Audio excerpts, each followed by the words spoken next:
Alright mga idol, magandang araw sa ating lahat. Alaala na lang ba? Or nalala ko lang kasi noong mga panahong si Duterte pa yung presidente. Pumapasok ako noon sa may Espanya, sa isang condominium doon sa may University Bell.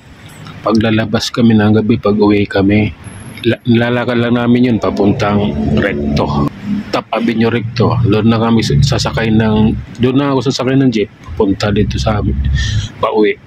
Noong panahon na yun, kahit mag-cellphone ka maglakad, walang snatcher, walang mandorokot, walang hold-upper ang titira sa'yo. Pero ngayon, kahit na tinatago mo pa yung cellphone mo, pilit hinahanap kung saan dumudukot sa bulsa ng bag, hinihiwa yung bag. Pero may mga idol yung galing yung University Bell, nilalakad namin yan papuntang Recto. Tatawid ka sa kalsada, daming tao dyan. Noong panahon na yun talagang ligtas dun.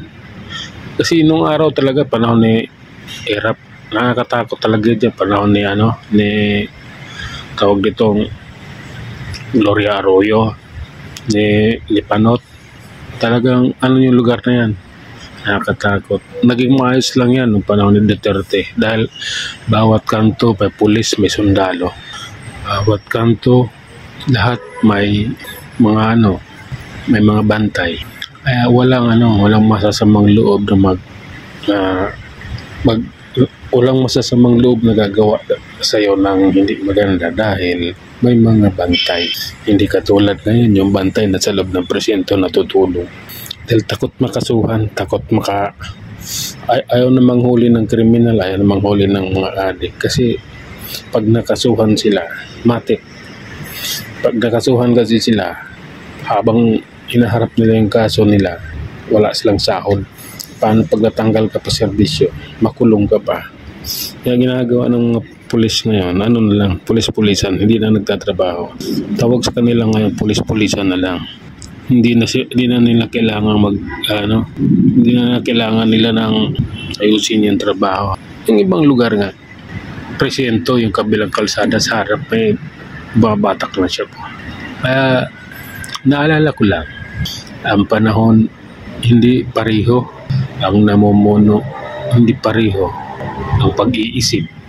Sana dumating yung araw na yung namumuno ay matino, hindi adik, at may tamang pag-iisip.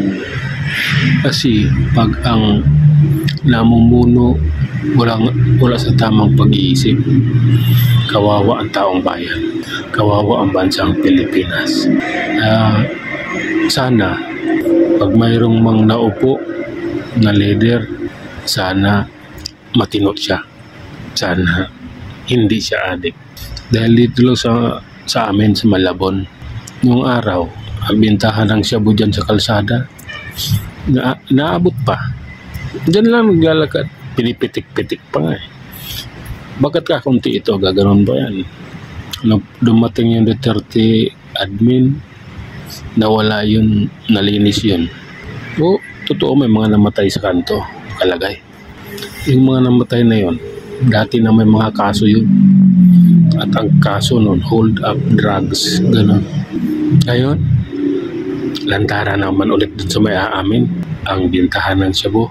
Yung mga kilala akong gumagamit, andun, libre silang gumamit. Alam mo kung anong hinuhuli sa amin ng pulis? Yung mga taong lalaking walang damit, yun ang hinuhuli. Bukod doon din nila nanguhuli ng iba. Yung mga nang-hold up ng snatch, wala silang paki doon. Ang may paki sila, yung taong walang damit, yun ang hinuhuli nila. Yun lang yung mga naalala ko nung panahon mga idol. Sana yung alaala na yun, hindi may babaon na alaala na lamang. Sana sa susunod, mayroong ganun pang darating.